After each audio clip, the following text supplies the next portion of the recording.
When psychologists studied stress in depth, they realized that actually stress in and of itself is not a problem. That actually stress really is good for us. I mean, think of the following example. So you go to the gym to lift weights. And when you lift weights, what are you doing to your muscles? You're stressing them, exactly. Now, is this a bad thing? No. It's actually a good thing, because if you stress your muscles and then you go the next day or 2 days later and you lift weights again and you stress them again, you're building them, you're making them stronger.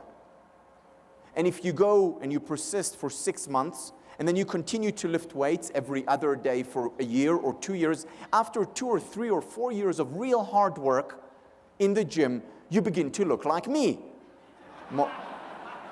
Why is everyone laughing?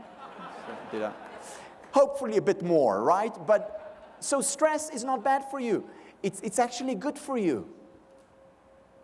When do the problems begin?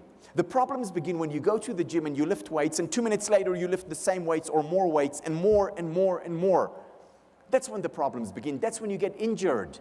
That's when you get weaker rather than stronger. The problem then is not the stress. The problem rather is the lack of recovery. Whether it's on the physical level in the gym or on the psychological level. Stress is actually good for us. It makes us more resilient, it makes us stronger, it makes us better able to deal with difficulties and hardships. If and only if we also have recovery in our life. You know, we're very good at dealing with stress. So 5,000 years ago, we dealt with the stress of a lion chasing us. Today, we deal with the stress of the quarterly report coming up. We can handle it. We're good at it. The difference between 5,000 years ago and today, or even 50 years ago and today, is that in the past, we had time for recovery. Today, we have far less of it because we're on all the time.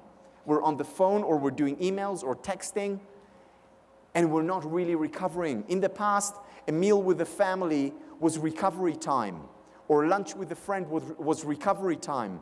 Today, with all the distractions, it's simply more stress. So what the best leaders do, and what we can learn from them, is that the best leaders punctuate their day with their lives with multi-level recovery.